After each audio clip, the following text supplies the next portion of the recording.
How are you? Good to see you. Let's pray.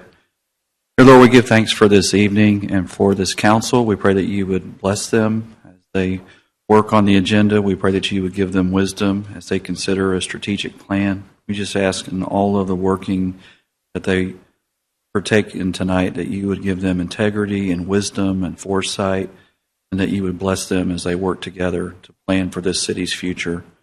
Lord, we also pray for our public works people tonight that work across the area to keep our citizens safe. We pray that you would bless them, protect them, be with our officers that are on the street tonight. We ask that you would give them guidance and wisdom and help as they serve our citizens. Lord, we also give thanks tonight because you've been so good to us. Lord, we go home to warm houses and warm cars. You've blessed us, you've protected us. We pray that you would fill our hearts with thankfulness. Thank you for your goodness to us. In Jesus' name we pray. Amen. Amen. Thank you very much. Please rise and join me for the pledge and the pledge to the Texas flag.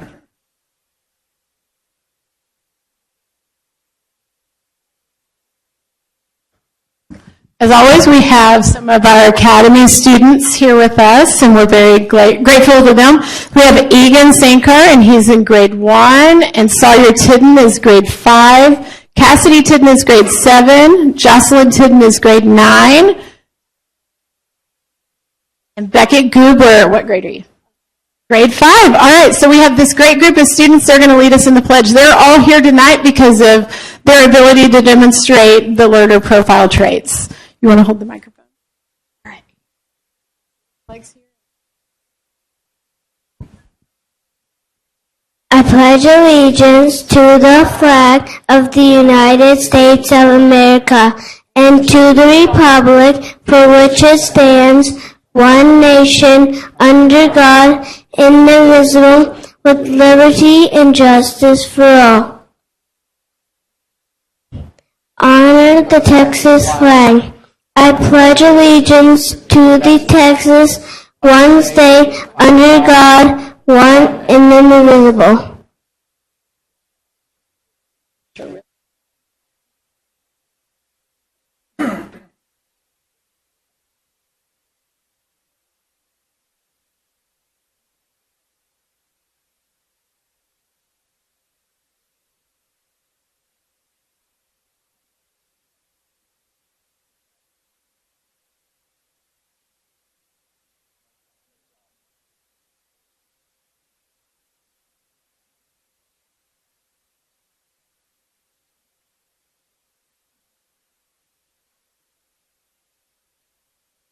Thank you all again. Great job. Are there any citizen and parent comments tonight? Do not believe so. So items of community interest, Mr. Sasser. All right, sir. Fantastic. Good evening, Mayor, Council. I've got a very brief items of community interest, but a special one. So I'll get right to it. Our next town council meeting is going to be Monday, March 3rd. Planning and zoning meeting. The next one is going to be Tuesday, March 11th. Westlake Academy spring break is going to be March 17th to the 21st, and then another council meeting on March 24th. And then finally, we're going to wrap it up on March with the employee appreciation, which is going to be on March 29th. I believe it's at Billy Bob, so that's going to be really exciting. Hope to see you guys there. And then finally, I'd like to introduce Captain Acosta and Emily Mitchell from the Salvation Army with a very special presentation.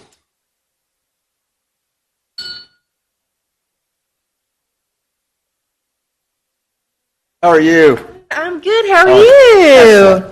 Well, my name is Emily Mitchell, and I'm the Development Specialist for the Salvation Army of North Texas.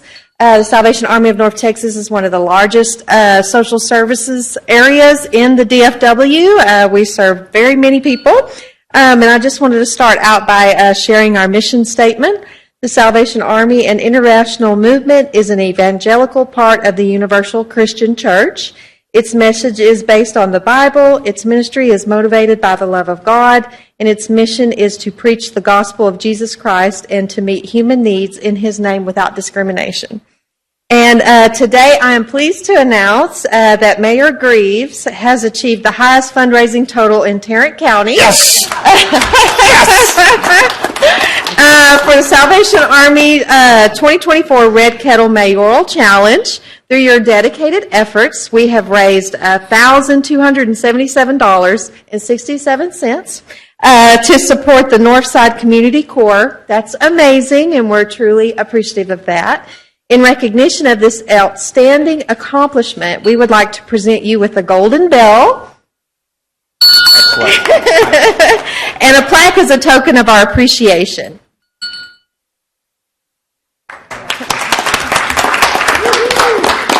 That was actually a lot of fun. But Oh, Miss good. Westlake was also with us. Well, that helped. She's a very pretty lady, so yes. You have a bell for next. Excellent. Yeah. Michelle, bigger bell.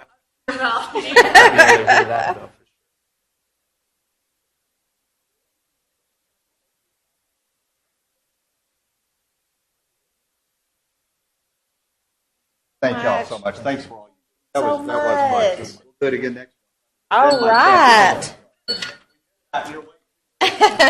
Thanks, everyone. And those are your items of community interest. Mayor, how do you look in a Santa suit? You what? How do you look in a Santa suit? I don't. I See that next We were going to talk to you about that come tree lighting. so. I got to tell you, if you don't know, we actually had an event we went to, Geared for Greatness, which was a women's event, and Charlotte Jones spoke about how she got the Salvation Army to come to the Thanksgiving game, the whole story. And she talked about, like, she didn't know what the Salvation Army, if you really look what they do, it's an amazing organization. But we were at the Hazlitt Walmart for 3 hours, I think. It was actually really fun to do. It was really fun to do, so I'm glad we could help. And I'm really glad we won. Anyway, thanks, John. Thank you, guys. Yeah, I got to, the other bars. Consent agenda. Does anybody have any issues or questions on the consent agenda?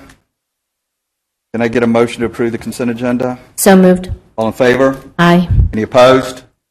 Motion council. Carries. Oh, second. She did. You just did. Oh, there you go. Thank you. And we all said aye. Yeah, I think we said aye. Regular agenda items, receive, presentation, discuss, consider, and act regarding Resolution 25-08, approving and adopting the Town of Westlake Strategic Plan 2025 to 2032. Mr. Carroll. Mayor and Council, good evening. We're so glad to be presenting, as part of your packet, the completed strategic plan. So we've been working real hard on this with Baker Tilly over the last 6-8 months.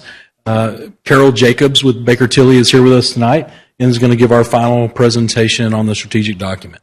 At that time, we'll have an opportunity to discuss as much as we want to discuss tonight, or follow it up with a different session if you want to go into more detail. We are going to move this to the next session for a little deeper discussion. Is that correct? We can, yes, sir. I'd love to Ms. Jacobs to give her final Okay, that's presentation. perfect. Yes. Thank you, sir.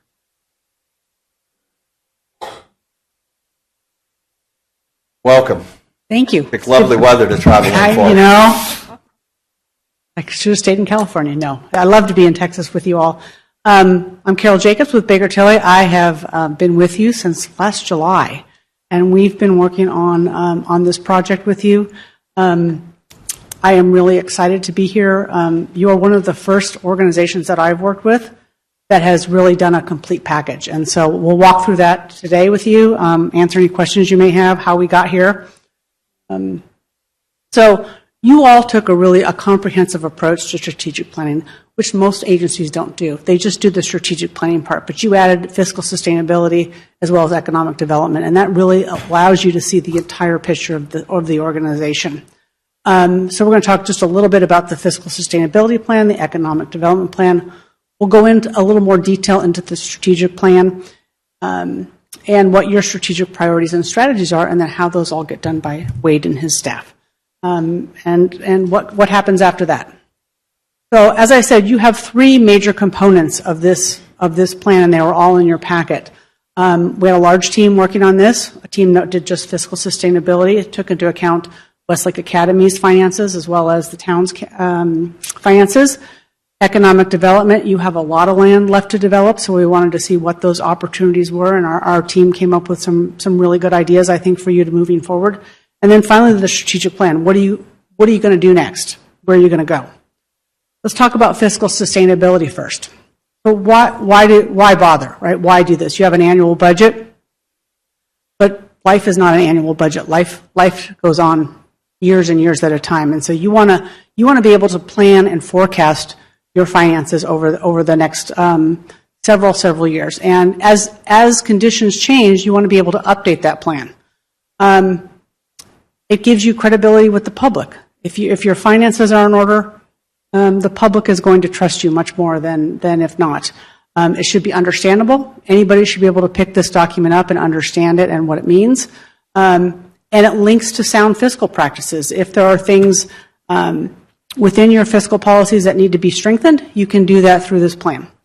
And finally, it allows you as the policymakers to really make good, informed fiscal decisions. Every decision you make is a fiscal one. I don't care what anybody says, that's just my opinion. But you have to be able to understand the finances of all your decisions, because often the decision you make today has long-term impacts 15, 20, 30 years from now. When we looked at your plan, there were 4 major themes that came out of that fiscal sustainability plan. That full plan is in your document. You've had some significant development over the last number of years, which allowed the town to receive one-time revenues. It's never a good practice to have ongoing programs with one-time revenues. That's just kind of basic finance 101. But the town has had enough of those to really kind of implement a lot of good programs. So now what happens when development slows? Things change a little bit. The academy is a unique amenity. There are not many towns that have that academy, and as I heard earlier, you guys are all very proud and engaged in that, and it's a huge community asset, and it needs to work in concert with the activities of the town. Finally, we made some realistic assumptions. They're very, very conservative. And I know, Mr. Baer, you and I had some discussions about that. Yes. And the reason we do that, and I had some background in local government as well. When you see a $500 million project go belly up, Yeah. over the public showing up on a project, and you were counting on those revenues, that's a huge hit to you. So as things change, this model can be updated quarterly, monthly, whenever Casey decides it's appropriate as those revenues come in. So then you have good, solid numbers. You do not want to have pie-in-the-sky numbers. It's just not good practice. And finally, if nothing changes, you're going to have about a $6.8 million a year deficit, and you're going to deplete your reserves. It's good to know now. You can plan for it, right? If you didn't have this plan, future councils or you as sitting as a council later would go, oh my God, what happened? Well, you're going to know what happens right now. And so that is why this is such an important plan, and it's a tool you can be using on a daily basis almost to understand where your finances are.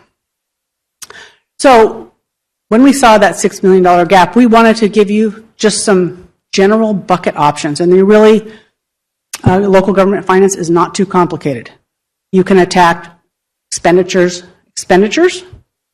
You can attack service delivery. You can alter service delivery options. You can reduce expenditures. You can try to increase your revenues, or you can do service level reductions. That's the last one. That's the last thing nobody wants to do. But those are your options. And as you move through this kind of fiscally uncertain time, you want to have those options in your head as you're making decisions moving forward. The next piece of work that we did for you was an economic development plan. We have a team that came out and visited many of your stakeholders, drove around town. I think they even got a helicopter ride. I'm not sure how I missed out on that one, but they got one. But really gave them a really nice view of the community and what's open and what's available. There were a lot of recommendations that came out of this one. A couple of ones that I really thought were important. Your highways and corridors, development of those mixed use areas out there. Again, you're already a prime location for corporate campuses. Developing a common design standard and aesthetic for the town. That is something that we heard over and over again, that Westlake is such such a pretty community with such high development standards. And so how can we continue to make sure that whatever comes in next has those high standards? Some other issues were things that you all can be doing now. Creating opportunities to engage your public. You're all behind gates as you live behind gates, but you don't have a chance to kind of come together as a community. So how do you get people to come out and enjoy Westlake as a community? Your development review standards,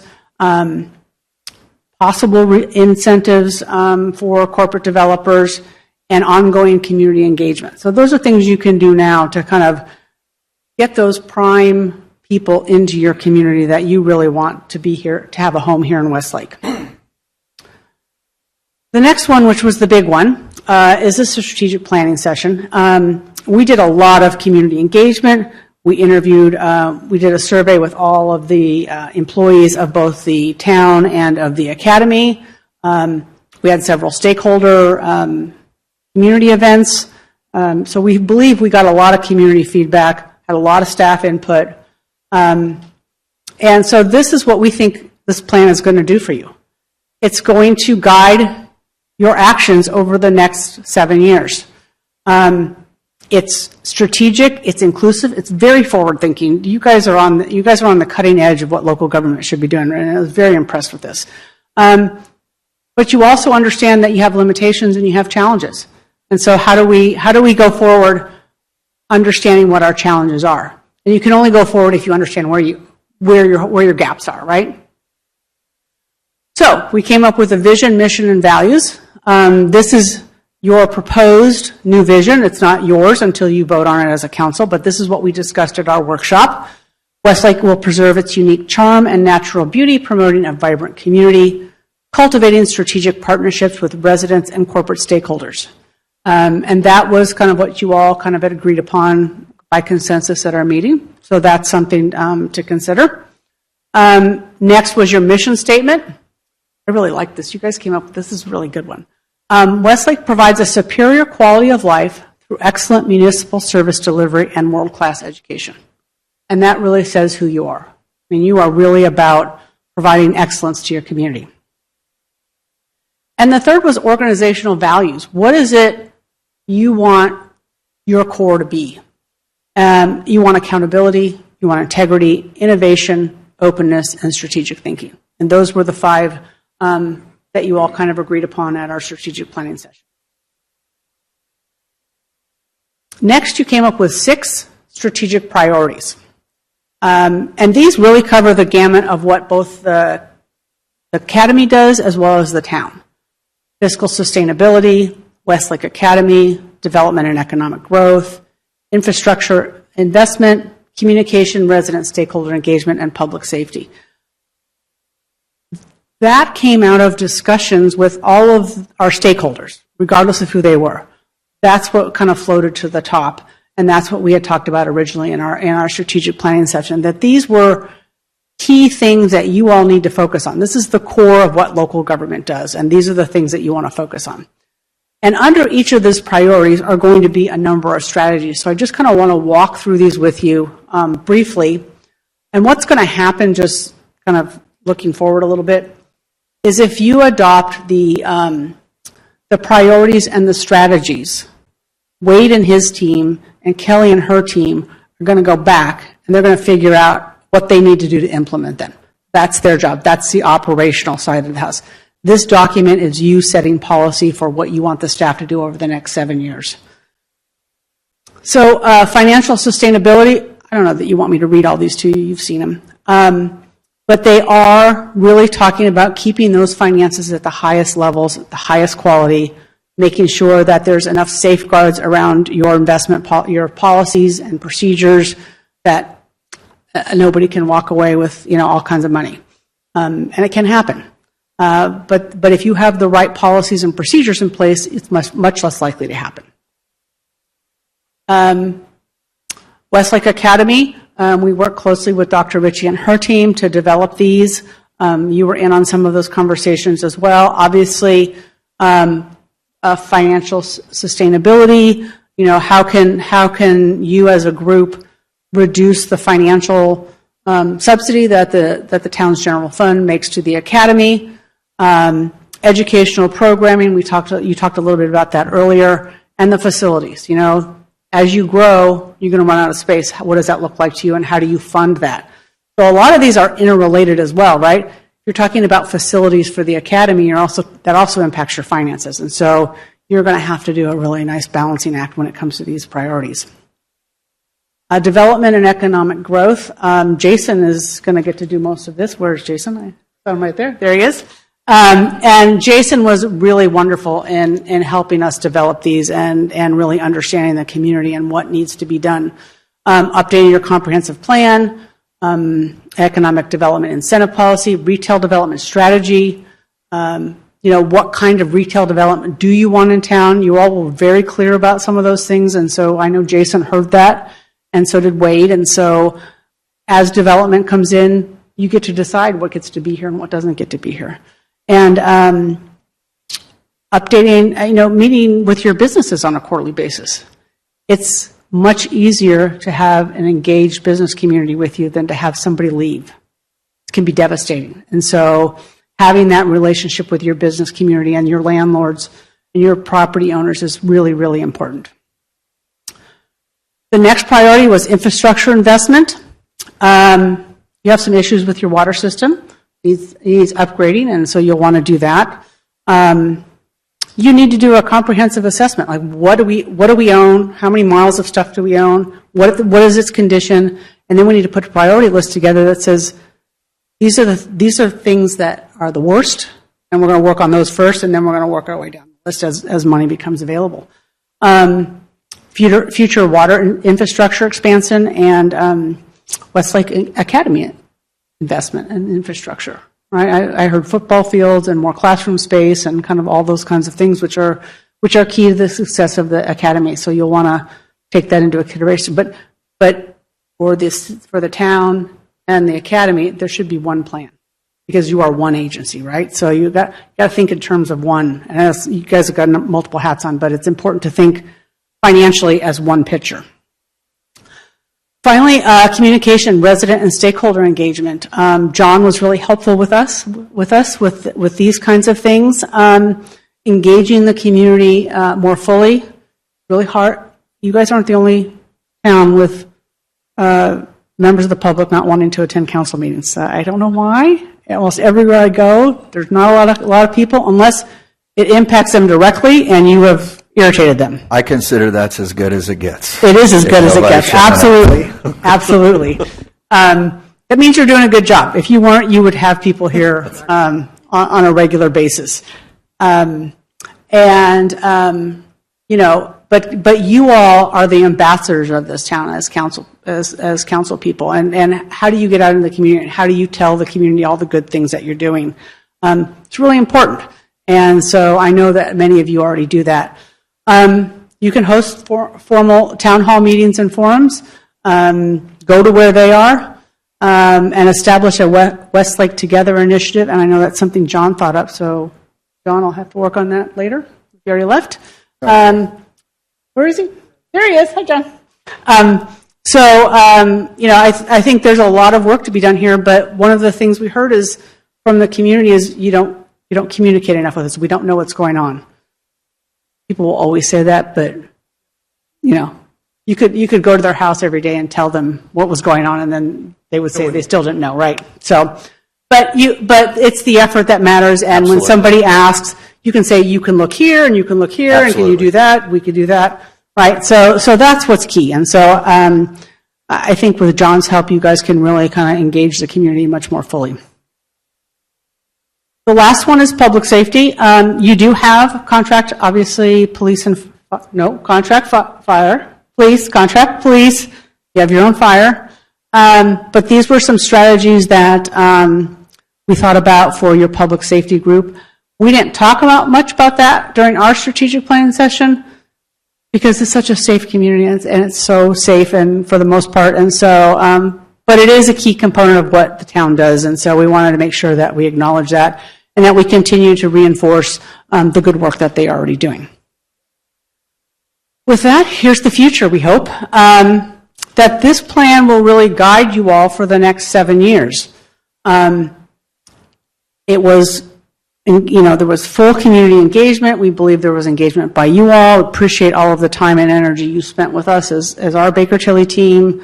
And I know that as long as Wade and Kelly are at the helm, that this plan can be implemented and it will make Westlake even, 1,000% better than it is now, which who would have thought, right? So finally, you get to adopt the strategic plan, the financial sustainability plan, and the economic development plan. When you do that, part of our scope of work is to draft kind of an implementation action plan or a work plan. And what that does is it lists every goal, every priority, every strategy, and then it provides the tasks that need to be done to get that strategy done. Then we'll give that to Wade. Wade can use that document to track progress and also to report to you on whatever schedule you all deem appropriate. This is the group that helped you. We are very grateful to have been here. This has been a wonderful community. I've really enjoyed my time here. Happy to answer any questions that you may have. You guys did a great job, but let me be honest. Okay. Everyone in this council, with the exception of Dr. White, is 9 months into the job. And 6 months for you. And in all honesty, we were, Wade, thank you, and Kelly, thank you, but we wanted to get this done. We got it done, and then we see the date and you go, crap. I mean, like, we're 9 months in the job, and we got a big hole in a few years, and we have some serious things we need to do. So I know I went through some kind of emotional roller coasters. I took a little exception with how the academy was talked about. We're all good now, right? Mm-hmm. But I think what it tells us, Wade and the council, I just applaud us all for going. The community, the people in the community that came and talked, we have a really good plan. And we have some things we need to do.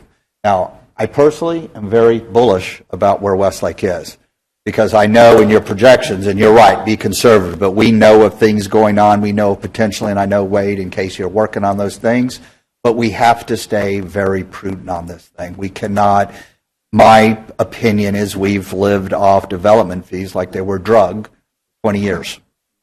And those are going to come to an end, so we have to build a sustainable model, which is why most of us are on council to make sure we're doing the right stuff. So thank you. And can I add to that? I love what you said, because I am bullish on our town and on our school as well, mainly because I think we're finally coming together as a town and a school entity. I think the prior administrations really didn't want to talk about what things cost and the deltas and the pain points that we're facing, and the public was not aware of that. And I think this council and this mayor has really done a really great job in really being open and embracing both the beautiful and the pain points that we have. So this is a hard conversation in some ways, because we do have deltas and gaps that we have to get our arms around and find a way forward to overcome over the next 3 to 5 years. But I'm confident that we can, as long as we work together as a school and a town. There are no sides in this game. Westlake is as much a community of residents and businesses as it is the Westlake Academy. So I want everybody to keep that in mind. Going forward, we are a team. And so even though we have a certain amount of money in the pot, there are ways to navigate around that and build that pot so that everybody can do what they want to get done over the next 5 to 10 years. So I'm very bullish on that as well, Kim. But I just want to keep everybody top of mind that the North Star is really success for both the town and the school over the next 5 to 10 years. Anything else? Thank you. Great job, Carol. Thank you. And good luck getting out of here. Hope you catch your flight. Mayor and council, in conclusion, I just want to say thank you. Great job. Yeah, This is a lot of work. It's a lot of work. But it was a good effort. And thank you so much to Kelly and her team. And, we've got a lot of work ahead of us. The real meat of this project will be in the annual work plan that's created, right? This implementation plan, where we're going to go into each one of these priorities that were given to us by council and each one of these strategies. And we'll be breaking down that strategy into actual tasks that will need to be completed each and every year as budget allows, right? That's why it's done as part of the budget process, to ensure that that vision is met at the end of the year, right, or at the end of the day. So each year we'll be taking a bite off of this strategic plan, but each year we'll be coming forward with the council with a work plan or an implementation plan for that specific year. So that's coming within the next month. Yeah, I don't want to, okay, you've been here a year and a half. You've been here, Kelly's been here 9 months. I mean, it's like a little bit of a wake-up call, but I think everybody on this council, we're going to find things better than, and leave things better than we found them. And Absolutely. Part of that. Absolutely. And I, for one, and I know Kelly's the same way, we enjoy the challenge. So Well, I'd say we picked you and Kelly for this job. Yeah. So together we'll be able to get it taken care of. Okay. So, thank you. Okay. I want to ask a question about what it is that we're being asked to approve tonight. Sure. If it's the strategic plan that was just presented today, I have no issue with that whatsoever. I think we need time to digest the financial plan. Sure. And I would suggest, and I'm just throwing this out for council's discussion, that we have a work session longer than what Kelly did today to review the financial plan and the other elements of the plan. The strategic plan itself, I think, is well done, well documented, well presented, and anybody can understand it. But the rest of it, that will ultimately come into budgets as years go on, is a very crucial element of this, and I don't think I certainly haven't had time to digest it, and I apologize for that. You sent it out on Wednesday, and my grandkids came Wednesday, Sure. so I did not have a chance to look at it. Completely understand. But I think I'd like to do that. If it's just a strategic plan you're asking us, no issue with it. It is. So tonight what we're asking is the strategic plan is approved, right? So that the mission, the vision, those strategic initiatives, and those strategies that are very broad in nature are all approved. And your council is saying this is the direction we want you to go. And then as part of the budget process, when Casey and I come forward, we'll be presenting a 5-year look at this, right? So you'll get to see our estimates over a 5-year time period for both the academy and for the town. We'll be presenting you with a full CIP list that'll nail into those exact areas of that fiscal sustainability. We'll tell you what piece we feel like we can bite off this next year towards that end goal. That's the hard work. You got to go do the hard work. Yeah. This was easy, even though it was hard. It was the easy part. The real hard stuff starting, and it's the real financial planning, and then the detail behind every year, every line item, The execution. and being able to achieve that. Right? Yeah. Generally, you would say that, and with this group, I think the strategic plan was an easier portion of that. But you'd be surprised how many councils are not aligned the way this council is aligned, and that is a very tough ordeal. So, thank you for that alignment. Thank you all. Well, let's go ahead. Can I get a motion to approve Resolution 25-08, approving and adopting the Town of Westlake Strategic Plan 2025 to 2032? So moved. Can I get a second? Second. All in favor? Aye. Any opposed? Motion carries. Well done. Agenda item F2, discuss, consider, and act regarding WA Resolution 25-02 to add one additional section of 4th grade to Westlake Academy for school year 2025-2026. We had this in work session. Are there any additional questions? Can I get a motion to approve Resolution 25-02? So moved. Can I get a second? Second. All in favor? Aye. Any opposed? Well done, Dr. Ritchie. F3, discuss, consider, and act regarding Resolution 25-05, approving and authorizing the town manager to enter into a contract with Holt Power Systems, Caterpillar, for procurement of a 700 kilowatt on-site backup diesel generator set for the town's water pump station in the amount of $342,481.28, utilizing Sourcewell Cooperative Purchasing Contract number 092222-CAT. Cheryl? Or Kyle? Hey. Good evening, Mayor, Council. The item before you this evening is the replacement of the existing standalone generator at the pump station. The existing generator has failed and has lost compression.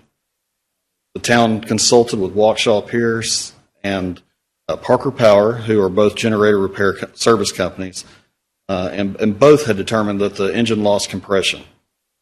Engine's completely failed on the generator. generator was originally installed when the pump station was constructed in 2001. Up here, you can see this is a location of where the pump station is. It's located on State Highway 377. Due to the generator engine failure, staff had consulted with Friesen Nichols during our pump station evaluation. We wanted to make sure that we size the generator appropriately for future demand to meet maximum day scenario in the worst of cases. It was determined that the generator that was existing was undersized. It could only run one pump at one time, one of the large pumps. The new generator that we're proposing will run both two large pumps to meet maximum demand. Public Works collaborated with F&I on an expedited replacement for the generator and determined that ordering the generator early and packaging the installation on a separate bid set would be the most expeditious plan, as this would allow for the lead time to acquire the generator. It'll take 26 weeks to 48 weeks from the date of purchase. So we'll bring that forth at a future council meeting for the installation package, and which will include the removal and disposal of the old generator and the installation of the new one. We anticipate the installation package to bid later this year and will be included in the fiscal year 25-26 budget. We partnered with Sourcewell Cooperative Purchasing Agreement. We received 2 bids. One was from Holt Power Systems, which is Caterpillar, and Cummins. Friesen Nichols, the town's engineering consultant for the generator replacement, provided a letter of recommendation, which is shown up here. As they submitted, Caterpillar submitted the low bid with the shortest lead time for delivery, which is 26 weeks. Holt Power Systems is a reputable supplier and generator manufacturer. Generator replacement, this is the impact. This will be funded through ARPA funds, money that was earmarked for this purchase. This is the price of the generator itself, which is $334,157.78. Comes with a set of filters for service and a 1-year service maintenance agreement for a total price of $342,481.28. Questions? Yeah, just real quick. You said we've sort of looked at the future for this. These pumps typically last 15 to 20 years, right? Or the generators, backup generators? In my experience, yes. 20, 25 years. Okay. The bad thing is we don't know the service history on a lot of this stuff. We weren't here then when it was installed. So let's just say 20.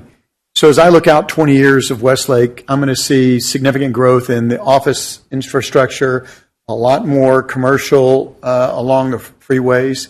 And as we build that out in 20 years, are we going to need another pump station as well to be able to support that? And will we add the pump station there? And if that happens, do we have the capacity with this generator to run more than just 2 pumps? Or if a new pump station is required with the increased infrastructure that we're going to have, is it going to be a new pump as well as a new backup generator? So I'm just wondering what the growth is of this existing system. Sure. So right now, question. we are in the process of conducting a water evaluation of our water system. There are known points of connection that were installed for future growth for the town of Westlake. Those points of connection are on the east side of this town. If you were to build a new pump station, you would want to build one that had backup power at the same time. Right. So that would be included in your CIP process to focus in on that. So it'd be a separate pump, separate generator station, separate from this one on the opposite side. Sure. And that's for Friesen Nichols to determine and provide that information back in their data and their water model and their projected growth of the town with all the growth of the community.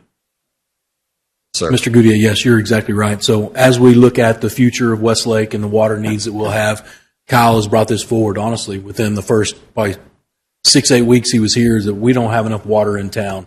So we're going to need another access point from Fort Worth into this town to bring water in, because right now we just have a single point of failure.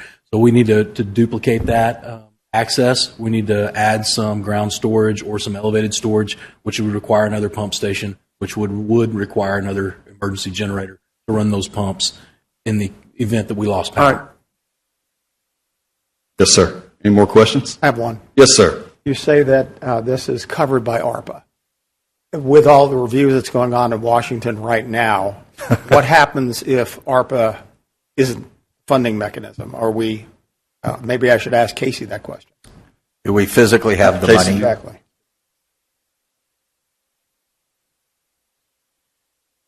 So this is part of the ARPA funds that were released to the city several years ago. We've already claimed it as We have the revenue cash. recognition. We just hadn't identified any projects. So this is literally just a bucket in of hand. money that we have in the bank to use for this. Thank you. Good answer. Cal, you'd said that the installation charges are going to come later. Are there funds? Are there sufficient funds for those two? Okay. Correct. Okay, any other questions? Can I get a motion to approve Resolution 25-05, approving the Holt Power System Caterpillar contract for the backup diesel generator on the town's water pump station, the amount of $342,481.20? So moved. Can I get a second? Second.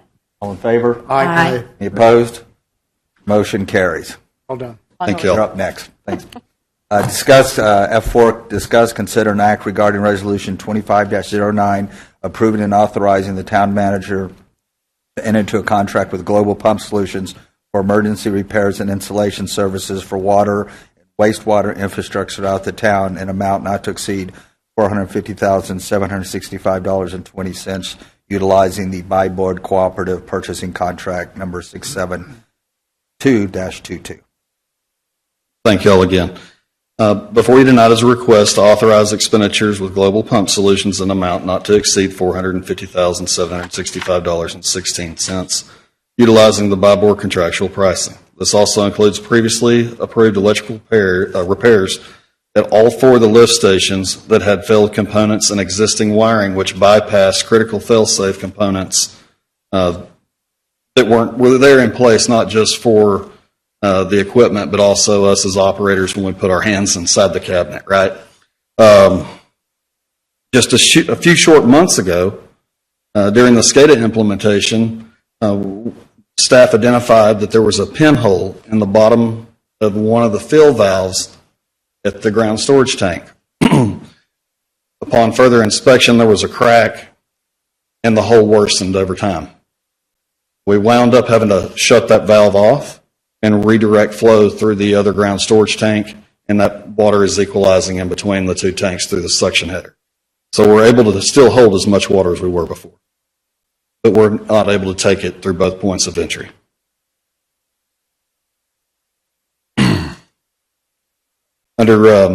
We made this. We're making this purchase under Local Government Code 252. To order the new control valves. We've already placed the order for them, and they are on their way. They should be here in April. Again, up here is another map of the water and wastewater system. The red star there is your pump station, and the four green stars are your lift stations. We have four of those sanitary lift stations that pump wastewater into the Denton Creek GRA system. On this slide here, this is the pump station that supplies the domestic drinking water to the entire town, as well as fire protection. And some of the photos that follow this slide, you'll see that there's a lot of components that are in need of repair or replacement. Right here, the red box on the left, that's the GSR-1, that's the smaller tank that was constructed first. That's the tank that's got the valve with the hole in it. On the right-hand side, the larger tank that was constructed second, this valve's got a motor actuator inside of it that's rocking wildly back and forth. It can't control the water and regulate the flow. The photo on the left is of the pinhole, and the photo on the right is of the actuator on GSR-2.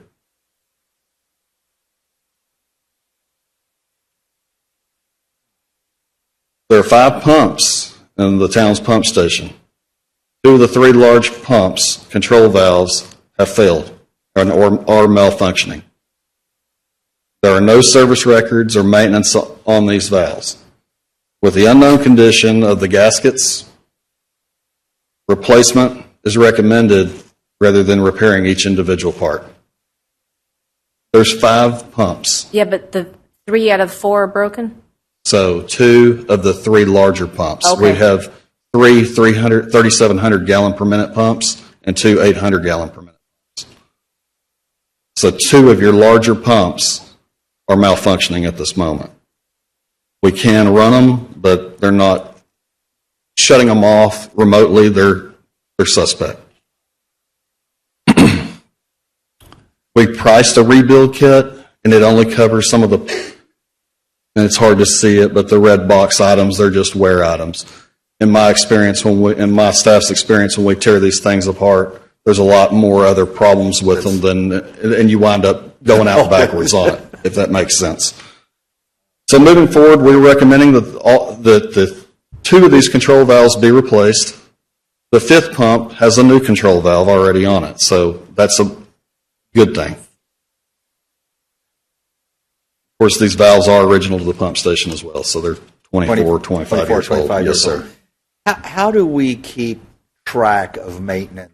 How should it have been done, and how will we do it going forward? So typical of most municipalities or organizations that do this kind of thing, they have a work order management system that is in place, that those kind of items are tracked, along with the cost associated with them. And then there's recommended, a replacement versus repair benchmarks for those type of items. We have nothing? No, sir. It'd just be on paper. If there was something, I can't find anything. Do we have a work order system today to track this? We have a billing system that is only it takes readings and billing reads and things of that nature. Mayor, if I may, for just a second. Yeah, I would say, how long have you been here now, Kyle? Barely over a year? Not even a year? Yeah, about a year. About a year. Year and a half. We've been fixing things under emergency standards, basically, the things that are breaking at faster than we can implement a new system like this. So we hope to be ahead of this curve very soon, especially with the new employees with Public Works. Thank you very much for those. It was definitely needed, and it's something that we're going to get ahead of this on the maintenance side, and we'll get a work order system in place as part of an approval system with the next budget session. Wade, I mean, all these items typically, from having dealt with them on a ship, they require scheduled maintenance. That's correct. Right. And if things require scheduled maintenance, there should be appropriate maintenance logs maintained for every single item separately, consolidated database for all of our water pumping and management systems. Yes, sir. So have we found a tool? Because there's inexpensive tools that are available to do this. Expensive tools. It all depends on the volume of work you have. We'll be able to bring forward the right tool for us. It won't be the most expensive tool. I can But promise I mean, you. we got to. We don't need a Cadillac. We just need a tool. We're going to get this fixed. That's right. Yep. And we're not really going to have records of it. I know you're going to, but yes, sir. Stuff like that we need to get brought up sooner. That if we don't have the tools in place to actually manage the systems, yes, sir, that we have in place in the town, every bit of work that we do to make things better, it's sort of 2 steps forward, 1 step back each time, right? We're logging this information as he's doing it now through an invoice system, but it's just not complete. That still scares right? me, Yeah. right? Yeah. You want And I don't want to speak out of turn here, but maybe Casey can shed some light on this. The Castell work order management system that's being implemented in the near future, I may have some value in this. Very happy to talk about our new ERP that y'all approved last summer. I was texting Wade and trying to bite my tongue back there, but it does have a work order functionality system that will actually tie directly to our utility billing system, so that not only can we track these different repairs, we'll also have GIS locations for all of our infrastructure throughout town. We'll be able to tie that, as I said, to our utility billing system directly with all of our different customer accounts, which also ties to our financials as far as revenue and budget goes.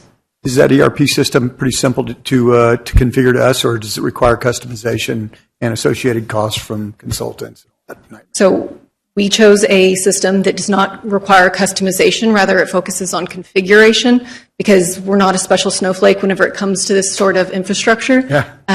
Good answer. We all do the same thing, so we should be aligning Okay, our good. processes to best practices, which are codified in the software that we purchased. It'd be great at some point in time to sit down and have a look at the ERP capabilities and what we're going to have available to the leadership of the town to understand what data we're really actually collecting and where we might have areas. It'd be interesting. I hope to have lots of updates for y'all in the coming months. Love to see that. And good answer on the customization. That's always a really bad Thank you. sign. Customization just means it's going to break later. Yeah, well. It costs you, yeah. Much more. We all have our scars. Thank you. Great job. Okay, moving right along. Oh, did I hit there we go. All right, so this is the actual internal components of a control valve. Right here you can see the diaphragm. These are globe valves. These are the pump station. You can actually see all the pumps in a row inside of the pump house. These pumps 3 and 4 are there in the middle. Both of these pumps have had failures recently and spilled water rushing out the valves onto the floor, flooding out the pump station. Staff's had to respond during the overnight hours and on holidays to shut the pumps off. Water's been running backwards because of the elevated water towers at a higher elevation. It's back traveling through the pump and making the pump run backwards and dumping it back into the ground storage tank. All these things you're going to find will be identified in our pump station evaluation that's forthcoming here probably within the next month. We're in the process of the final review. All these things were identified for all these components. The malfunction of these 2 critical pumps that were installed with the original construction of the pump station will require an emergency repair to ensure continued reliable operation of the distribution system as the town enters peak water usage in the summer months. The estimated lead time on these valves are about 20 weeks. So after the approval of this purchase, time is of the essence. Yes.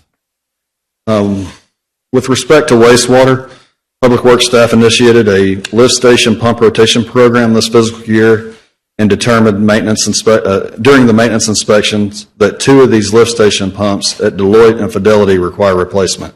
The Fidelity lift station pump has moisture in the motor due to bad seals, and as a result, ruined the bearings in the motor. You know, it's a $3 part running a $20,000 pump that's submerged in water in harshest conditions.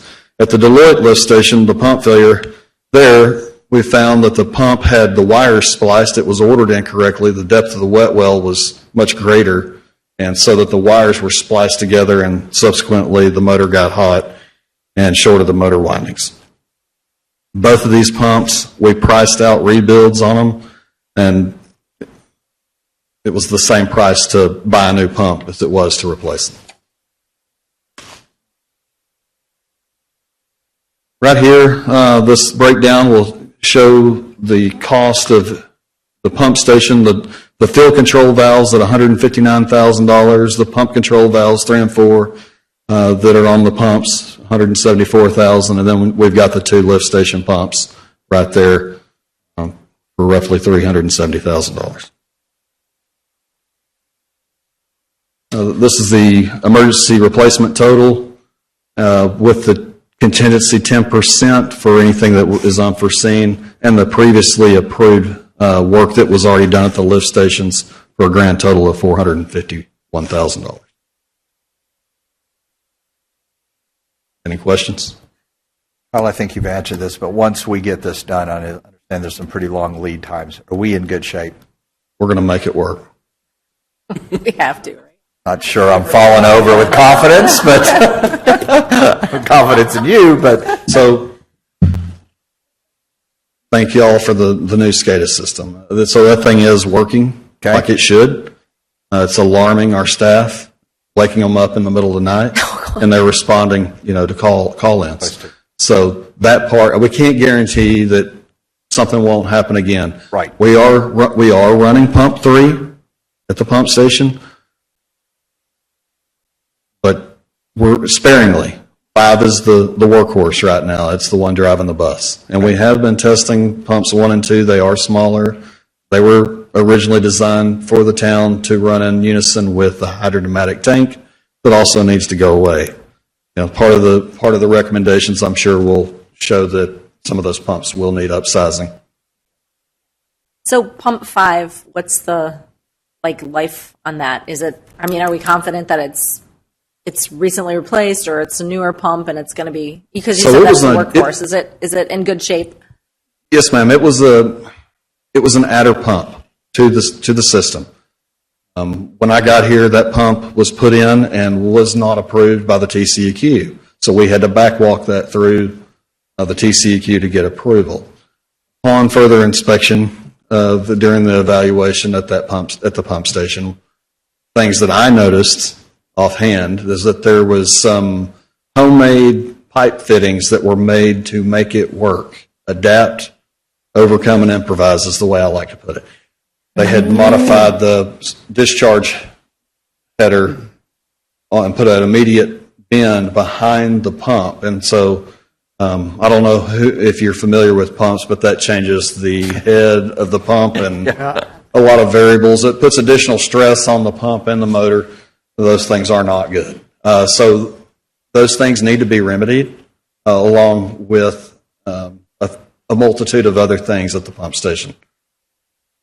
What's the ETA on the water evaluation? It should be here with, on the pump station evaluation, we should have that within a month. We're going through and then the final draft. For the entire water infrastructure evaluation? The water model, I believe, is Midsummer. in June or July. Midsummer. Okay. Yes, ma'am. Just a couple of things, Kyle. First of all, I commend you and Wade for doing this. It's No doubt. It's not an easy task. Go backwards and look at the things that were missed, but it's so important for our town. And it would, even though we weren't ones that were not doing, didn't have our eye on the ball, we would be the ones that had egg on our face if something really failed. So we really appreciate that. Yes, sir.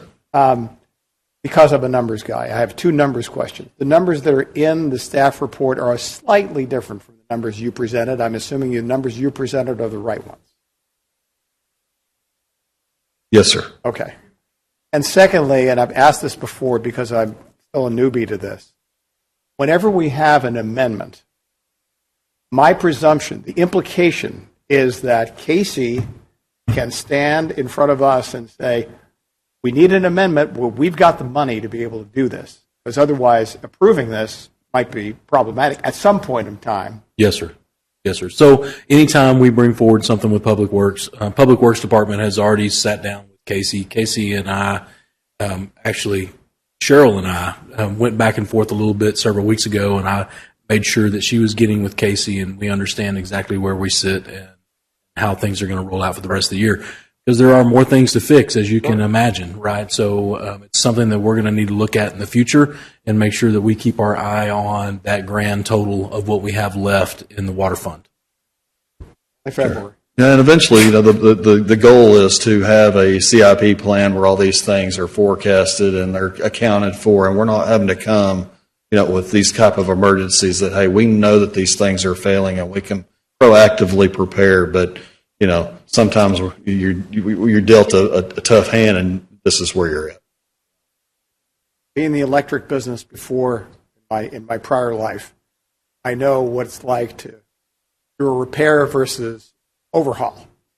Doing the overhaul makes a heck of a lot more sense than running on the fly to get something fixed. So I know that's what we're going to be doing. Thank you. Any other questions? I will just say it is quite shocking to hear all of these reports of all these, the lack of maintenance that we've had, I think, for the whole town, for all of our facilities or our utilities. And I really appreciate that we are making an effort to go forward in this way and to make these replacements. And I think that we just need to make sure that moving forward, we have a really clear plan and maintenance schedule so that we don't have this situation again, and I know that you guys are all on board with that, so I definitely appreciate that Absolutely. effort. Well said. Have we told you we're really glad you're here? The question is, we're really glad you're here. Really glad you're here. I am. I'm happy. I promise you that. Okay. Do I have a motion to approve Resolution 25-09, approving the Global Pump Solution contract for emergency repairs and installation services for the town's water and wastewater system in the amount not to exceed $450,765.20? So moved. I get a second? Second. All in favor? Aye. Any opposed? Thank you. Motion carries. Great job. Good Thank job. you. And we are glad you're here. Very.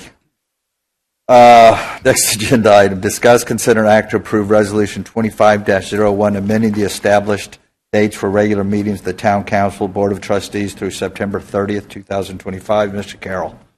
Mayor and Council, this is the easy one after all of that, right? So Does this cost anything? This does not cost you $1. Actually, might be a little save us some money here. Actually, it is. How about that? Well done. In your packet, you saw a couple of examples of some opportunities that we could go. We believe we can go to a one meeting a month schedule and still be on top of everything that needs to get done in the town and at the academy. It'll take some scheduling changes for us. The only thing that we request in this schedule change is that we try to stay away from that second week of the month. The first week of the month is our P&Z meeting. Today, in the next couple of P&Z meetings, we're probably going to be okay to turn those items around in a week. But as Front 44 begins to develop out and as we begin to do more on 377, those change times, those turnover times may be a little difficult to meet. So we'd rather just get us into a habit of meeting at least that third or fourth week of the month. And then I would prefer, and Kelly and I have both spoken about this, is we prefer it to be on a Tuesday rather than a Monday, and for that reason, or because we want to be able to interact with the council on that Monday prior to a meeting, ensure that we've got all the questions from council back, no matter whether it's a question for the academy or a question for the town, something that's on the upcoming agenda. We'll have a 24-hour time period to get those answers back to you and ensure that those answers satisfy any questions that you have. So that is the two biggest requests that we have. Many times we have holidays on Monday, as we That's experienced very true yesterday, as well. so Tuesday makes a lot more sense. May I just ask a couple of questions? Yes, sir. Certainly. And maybe I'll look to our council on this. How did it come about that we have two meetings a month? And is there any, other than us saying we're going to only have one meeting a month, there's no other requirement necessary for us to make that? That's correct. So we don't work under a charter, right? We work under the state law as a Type A municipality, right? So Type A municipality only requires us to have a schedule of our meetings. It doesn't require us a certain number of meetings, right? So the twice a month meeting schedule is just a general meeting schedule that most municipalities use. A place like Fort Worth probably needs 4 a month, right? A place like Southlake is needing 2 a month, but we can probably get away with 1 a month. Yeah, and I've said this a couple times before, but I couldn't be any more sincere because of this council, because, Wade, what you and Kelly do. We're prepared for these meetings, asking questions. These meetings used to last 4, 5, 6 hours. Okay, it was crazy. And we didn't get a tenth of things done that we've done the last 9 months because because of y'all, it's the way these meetings are going. Wade, your staff, Kelly, and your staff, and I feel great about going to one meeting. It might be a little longer, that's fine, but it'll be once a month. So, but it is solely because of you. Yeah, I agree. The alignment on council and the productivity by staff means we get a lot done in less time. I like the 1 a month. We can always add one with the allotted time for that third week if we need it. But more importantly, I think it frees up the other 3 weeks of the month for us to actually look at scheduling working sessions for a lot of the things that are going to be coming up, especially associated with stuff we're doing at the academy. More importantly, the strategic plan and the level of effort and the work that's got to get done there. And we can formalize some of those meetings. Love it. Yes, sir. So and it's going to save you guys time. I mean, the amount of time that you spend absolutely. preparing for an every other week meeting. Yes, sir. It would save us quite a bit of It's time. bound to be more efficient for you. There is one issue that I need to make sure council is aware of. If we decide to go with that second calendar, which is the third Tuesday of the month, we have a conflict with Mr. Lowry. So Stan would have to have somebody else from his office. He said he's working through that. Stan, I'll let you speak to that conflict. Yeah, I have a freestanding meeting on the first and third Tuesday. I am available on the fourth Tuesday. generally not available on the 1st, 2nd, or 3rd, but I am on the 4th. Well, I made arrangements because of the holiday. I've got one meeting being covered, but on a regular basis, I have a kind of a standing commitment on the 1st and 3rd Tuesdays. And Stan and I haven't had an opportunity to speak much on this yet, but we were talked about whether or not there might be someone else in his office that could stand in for us occasionally if he cannot. So you want to keep it at the 3rd week? Not necessarily. I think that's up to you guys. That 4th week, really no difference between that for us, except that we'd be turning around the 4th week and then the 1st week for the P&Z meeting. Okay. But usually we're worried about that other direction going from the P&Z meeting to the council. The 3rd week, 3rd Tuesday. What about the March meeting? What is your recommendation? So March, I would leave March. If we wanted to go to one meeting a month, I would leave it on that. I think we're on the 3rd Monday, correct? First. In March, we scheduled for the 4th Monday because of spring break is the 3rd week in March. And so if we do have one meeting in March, it would be... It would roll that 4th week. Is that the 24th? What date is that? Yes, March 20th. So we wouldn't have this upcoming March 3rd meeting? We are prepared to have one meeting in March if council desires to do that on the 24th. What date is that again? I'm sorry, Diana. The 24th. 24th. Okay. Any other questions? I will be out of town. We know people who can excuse absences. I think we have it. I think we're saying the 3rd Tuesday, and we'll move March the 24th. So do I have a motion to approve Resolution 25-01, amending the regular meeting of Town Council Board of Trustees to the 3rd Tuesday of the month, beginning April 2025 through September 2025, and holding one meeting in March on March 24th. So moved. Can I get a motion? So moved. Can I get a second? Second. All in favor? Aye. Any opposed? Well done. Okay, thank you, sir. Thank you, sir. Next, discussion items. Our field trip in Austin a week ago. Michelle Briggs is going to walk us through. We had a great trip. It really was good. Yeah, well, thank you, guys. So a week ago, Monday and Tuesday, Casey, Jason Alexander, myself, Dr. Ritchie, and Mayor Graves were able to go to the Capitol to the legislative days. I hear that Miss Pennywell, Anna Pennywell, is she here? Oh, she's not here. Was able to get all of our reservations and schedule our meetings, and so we're really grateful for the work that was done there. So this is just there was some work done on the town side. This is prepared for the academy and some of the steps that we've taken. So just as it was not all done there. They went and asked some great questions for the town that were way over my head. So, all right, what are legislative days? So every 2 years, the legislature meets. The House and the Senate representatives go, and they're there from pretty much January to June, depending on them getting all of their things addressed. And they make these special days where representatives from counties and towns get to go. So we were able to go to the Tarrant County days, and we'll hopefully be able to go to the Denton days. And what I'm going to do during this presentation is show you how we were able to advocate, hopefully how we can continue to educate our community and engage our stakeholders in the plan that we have for that. So what we did, we met with the legislatures, we networked with a ton of community members from Tarrant County, so there were social, different representatives from higher ed, some businesses that were there also lobbying. And then created a plan to help further engage. We learned a lot, so all the things that we learned, we're able to come in and really get to work on what we can do before June comes. So, again, what we did, met with legislators. We met with Senator Kelly Hancock, Westlake's representative and resident, Representative Ben Baumgartner, so main area is Flower Mound, Representative David Lowe, little spur of the moment, we just kind of showed up and got a meeting. We cold call, we sent Kim in to do his mayor thing. And he is over HEB, Birdville, Fort Worth ISD is some of the main things that he has in his jurisdiction. And then we met with some of the staff members. Senator Tan Parker, we met him kind of we crossed paths, but met extensively with his office staff, and then met with Mitch Little's office staff, which were actually was a really great. Both of those were really great meetings with their staff people. With them.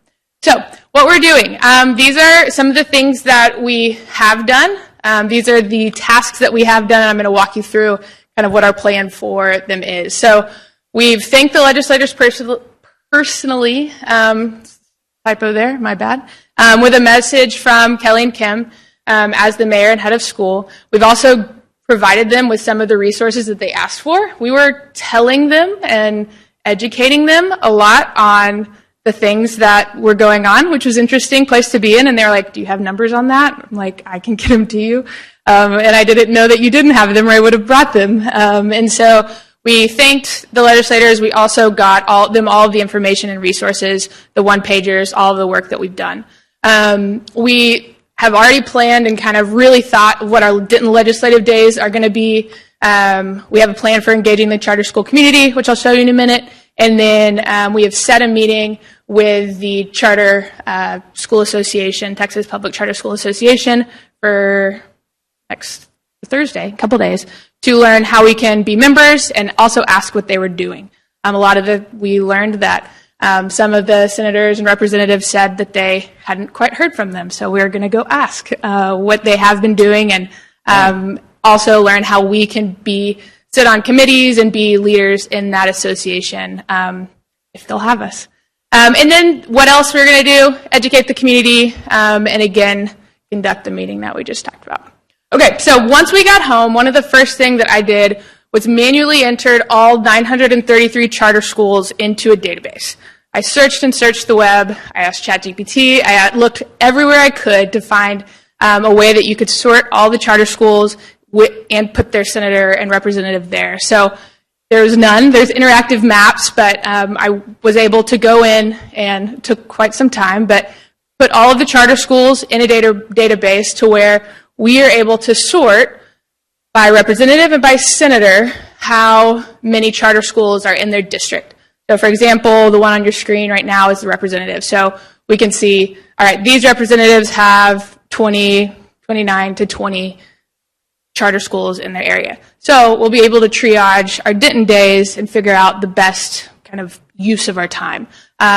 Really target those high numbers. Now, for example, Giovanni is our representative. He only has one. There's one charter school in his area. So there might be some exceptions to those rules, and I also have a column for enrollment where we can find some really major charter school that are kind of heavy hitters. And then this is the senators. So also kind of you have 60 or above charter schools in your area, we're going to try and talk to you, because then we can say, these are the students that affects. These are the charter schools that are in your area.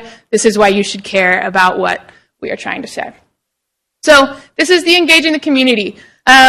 With that list of charter schools, and again, thanks to our communications department, we had a great push to really engage Westlake community with our senator and representative. And so this is just going to be the next push, and also a way to engage all 933 charter schools.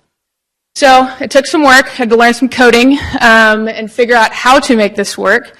What I have done is I've created a link where if any one of you clicked the link and filled out this form, it would immediately go to the representative and senator that form is for, and we'll be able to track all of it. So I've set up the links for those charter schools and for our representatives and senators, so that not only you put your name, it comes from your email address, whatever email address you use to fill out the form, it'll come directly from that email address and go to the senator or the representative's email address. So we're just going to be, Tim called it the squeaky wheel. I would say carpet bombing, whatever, like a fire truck, siren.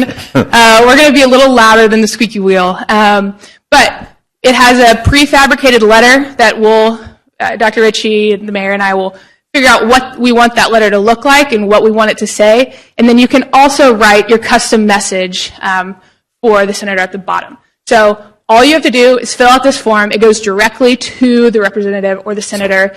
And I'm hoping to create these forms for those high-hitting charter schools.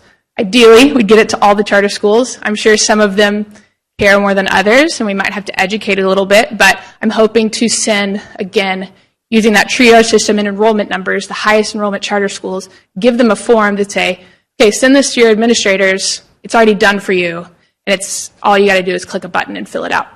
So this is an example. I ran it through my email just to make sure that the coding worked and all. And again, the formatting will look different, and we'll make sure we know exactly what we want it to say. But you'll see that it came from the email address that I used to fill the form out, and then went directly to Senator Hancock, and then my custom message at the bottom.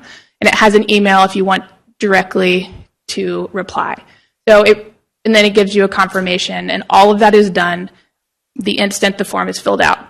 So not only will we know how many submit it, I'll have the data on how many individuals use the form to submit the link. So it's super easy, very quick. You don't have to do a custom message. All you got to do is put your name and email, and it's done. They're going to love us. We'll come to Denton Days. They'll be very happy that we. Well, there's a really easy way to make us go away. Yes, exactly, and that's fine. Or just give us some money.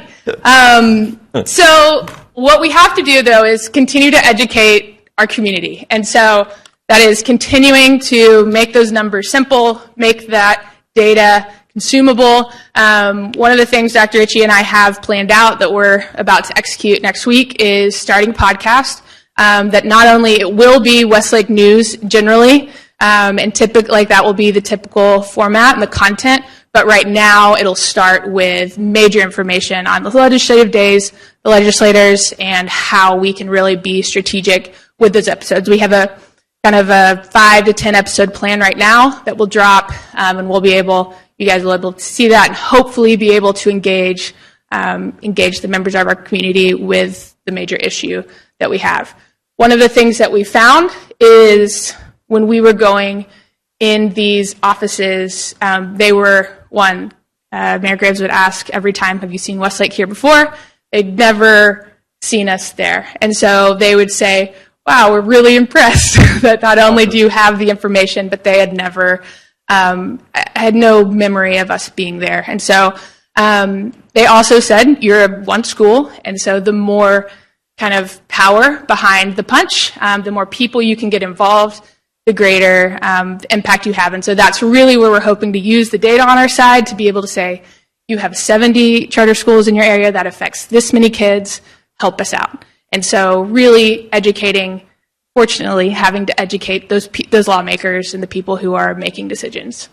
All right, I think that's it. Any questions? Yeah, Michelle, just great job. Great job. I mean, it was actually kind of fun to go to Austin and meet and talk, and we did get feedback. It's like we didn't know. Some of the staff were so helpful, gave us the ideas to get the reps under the charter school that you've put together. And, for some reason, and I was in a luncheon event today, and I mentioned to Sean McCaskill, a great guy, the current mayor of Southlake, I said, listen, we would be happy to partner with your schools. There's this history of ISDs and charter schools butting heads, and I just don't understand. I want our children educated at the best place, and it's the fight is over money. But we have two fights going on right now. Correct me if I'm wrong. We have one, the basic allocation that hasn't been changed since 2019. We have 20+% inflation. That affects everybody, ISDs and charter schools. And then we have this facility funding thing that is, we're getting 1/6 of what we should get. And I think this is directionally correct. ISDs get about $900 a kid, and we get about $90. Mm-hmm. Okay, so our previous discussion on the strategic plan, if we could get 500 plus added to the just basic allocation and maybe $800 on the deal, we're starting to make some headway with our school and our funding, closing some of these gaps. So I'm going to spend every hour I can reaching out to people. I'm going to ask some of our community members. I'm going to try to get us in to see the lieutenant governor, who's really the most powerful person in the state, right, because he runs the Senate.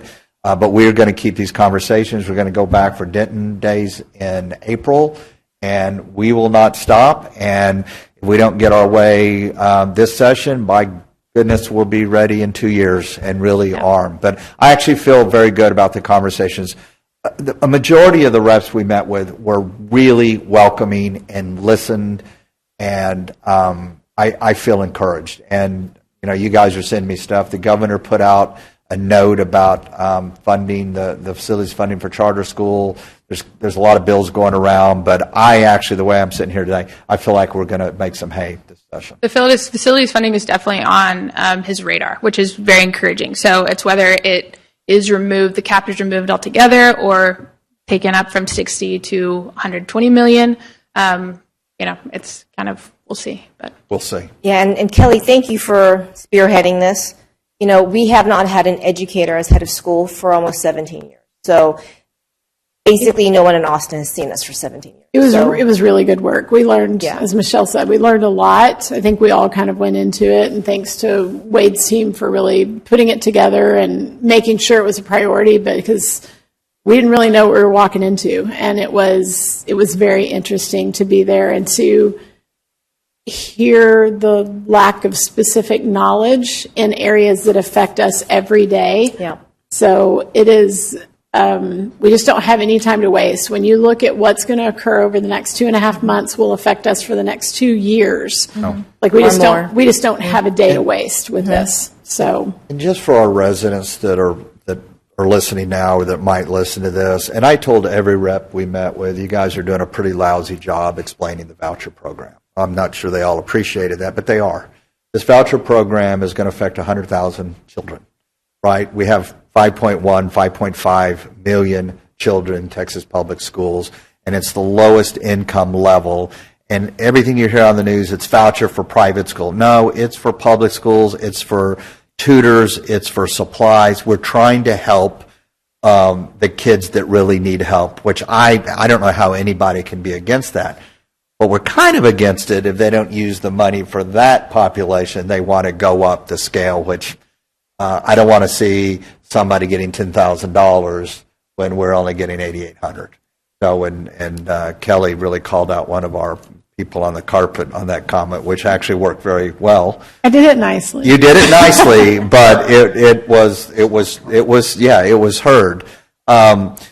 So that's the hot topic in Austin, the voucher program. And again, I gave my opinion on. I think you could say it in a better light that more people would be open to it, but the infighting on the media in schools is bad. We need to figure out solutions. And I know I talked about last council meeting about some of the ISDs, some of the issues that are having with their children. We actually ran into Mayor Maddie Parker of Fort Worth as we were leaving Senator Hancock's and talked to her for a little bit. I'm going to try to catch up with her.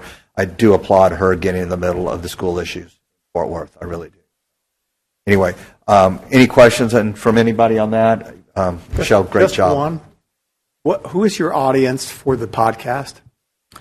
it's going to be the Westlake community, but obviously if that reaches, it will be for Westlake news, Westlake relevant news, right, Dr. Ritchie? I mean, that's what our goal is. Yeah, and I think we talked a lot about this while we were gone. We're in a unique position here as Westlake Academy to have entree to these discussions that other charter schools don't necessarily have. There's a lot of privilege here. Just the funds to be able to travel, to be involved in these days are things that other charter schools wouldn't necessarily have funding for. And so utilizing that voice and helping to engage that larger charter school community and really dispersing the kinds of information that we can work on to other schools that may or may not have the capacity to do that, because they are serving, historically, charter schools do serve a very different kind of demographic than what we serve here in Westlake. And so really, to whom much has been given, much is required. And so it's really embracing that and helping to speak on behalf of people that maybe don't have these kinds of opportunities. So pushing that information out to as many people as can receive it. And I thought about this weekend. I mean, I'm the only mayor that can really talk in detail about a school in this great state of Texas. So these legislators are used to talking to mayors. They're not probably used to, I mean, how many school boards presidents go in there. But I think one thing I realized from this trip is I think we have a bigger voice than we give ourselves credit for, even though we have a small school. Right? And I think that's a good thing. And I do want us to get, if things work out with the Charter School Association, I want us to have some leadership roles, try to help education across the state. We'll see how we do. But we will go down swinging.